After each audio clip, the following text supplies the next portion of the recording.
The Taliban and Al Qaeda in Iraq right now. You recently wrote a piece titled "The Taliban and Al Qaeda Are Closing In on Afghanistan's Provincial Capitals." And let me read the summary part that you have on there. For the past 2 decades, the Taliban and Al Qaeda have waged an insurgency against the Afghan government. They have pursued a fairly basic strategy: seize the rural areas while preparing the ground for an assault on population centers. They have woven nooses around at least several of Afghanistan's provincial capitals, knowing that they would eventually tighten the rope. That day has come. What's going on over there? Well, it's just a classic Maoist insurgency. Al Qaeda and the Taliban's military commanders have studied Mao, and the one of the principal Maoist techniques is to capture the rural terrain, surround the populated centers, and eventually take the population centers when the circumstances shift in your direction. And in this case, it's the principal selling point or benefit to the U.S. and NATO having forces in Afghanistan from a warfighting perspective has been that the provincial capitals of Afghanistan have remained out of the jihadis' clutches. As the U.S. and NATO now withdraws and their presence is coming to an end, the Taliban and Al Qaeda have decided that they can start to expend the manpower that's necessary to take and hold these provincial capitals. So they've been testing this for a while now. We were documenting this as far back as 2015. What they do is in some cases they would go in and capture a provincial capital, but they wouldn't expend the manpower to hold it because they knew that the U.S. with its superior special operations capability and air power could come in and save the day and keep the capital from falling. But now these capitals without that capacity in Afghanistan, now the time has come for the Taliban to launch. It's quickly approaching that they're going to launch their full-fledged offensive. We haven't seen the full thing yet. They're just priming the pump. They're getting ready for it. And they want to overthrow these provincial capitals because that's the first key to taking back all of Afghanistan and resurrecting an Islamic Emirate. And so you have the potential now of sometime in the next year or so of seeing hundreds of thousands of people fall under, perhaps even more, perhaps even millions, fall under Taliban Al-Qaeda rule, which means that they will then be subjected to the Islamic law as they see it. Now, of course, as I also write in the piece, life in these provincial capitals is far from idyllic. This is not, I'm not painting some rosy scenario of Afghanistan, but certainly I would say for the Afghan civilians, for many of them, they would certainly prefer to be under this makeshift, problematic, corrupt government than they would be under the Taliban and Al-Qaeda. But unfortunately, the Taliban jihadi governance is coming. With the quote unquote peace talks, I mean, did we basically just take the L? Take the L is a good way of putting it. Yeah, this was the thing is, as I actually argued with the people who were behind this at the time, I said, look, if the time has come to get out of Afghanistan, just get out of Afghanistan. You don't have to capitulate to the Taliban. You don't have to surrender to the Taliban and grant them all sorts of concessions. Unfortunately, the Trump administration, instead of just getting out of Afghanistan, took this approach. The peace talks have always been a farce. There are no peace talks. This is all a Washington construct. The Taliban just showed up in Doha and said, we're here for our concessions. Thanks for showing up.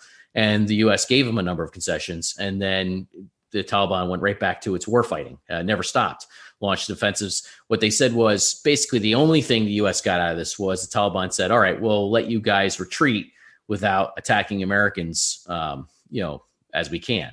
And so we'll let you retreat out of here. That's it. You didn't really need to have this phony pretense of peace talks to achieve that. You could have reached a deal that was that simple with the Taliban to say, look, either you let us retreat, or you're going to force us to bomb you as we retreat.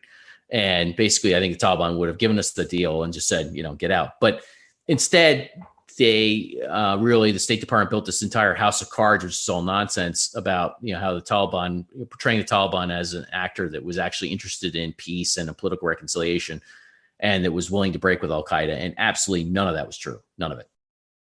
Does the Taliban have an appetite to sponsor another bin Laden type figure? I mean, what's because that's originally why we went after them, right? It was because they were harboring bin Laden. And I mean, outside of the fact that, they're going to make the average Afghani citizen's life hell, what is the incentive to beat back the Taliban? Is it the bin Laden sponsorship 2.0? No, it's a good question. I mean, obviously if it were just about, there are a lot of bad regimes out there and the U.S. can't go and topple them all to try and free the people underneath them. It's just not not the way the Right. world. It's not a good use of American, not a smart or wise use of American resources. So it's a good question. I would say, just to put a fine point on it, when it comes to pre 9/11 Afghanistan, Taliban apologists, and these are these creatures in the counterterrorism world who basically have invented this fictional narrative of the Taliban to say that they weren't really in bed with Al Qaeda prior to 9/11 or even today. That's just total nonsense. I mean, all 19 hijackers were trained in Afghanistan. Yeah, it's true they came from different places and they went to different places afterwards, but that plot came together in Afghanistan. It would not have come together without the safe haven that bin Laden and Al Qaeda had in Afghanistan. It allowed to operate training camps. It allowed them to indoctrinate, recruit, and identify talent for a 9/11 style operation. If you remember, in 1996, bin Laden is ejected from the Sudan. He doesn't have a place to go until he gets a welcoming party in Afghanistan, and the Taliban absolutely welcomes him. You can see it in the 9/11 Commission report. And Mullah Omar refuses to break with bin Laden or give him up. And in fact, there's some evidence he even approved at some cases of what bin Laden was doing. And you could see in Mullah Omar's own rhetoric in a Voice of America interview he gives in September 2001, after 9/11, he basically is repeating all the Al Qaeda talking points about that and other attacks. So there's just a wealth of evidence about the integration of Al Qaeda into the Taliban's operations in Afghanistan prior to 9/11. The story has evolved, but it's very much remains the same case to this day. The difference now is that Al Qaeda doesn't need Afghanistan to train all 19 hijackers like they did prior to 9/11 because they can train them anywhere. Not anywhere, but in several countries now. And so now the threat is definitely distributed.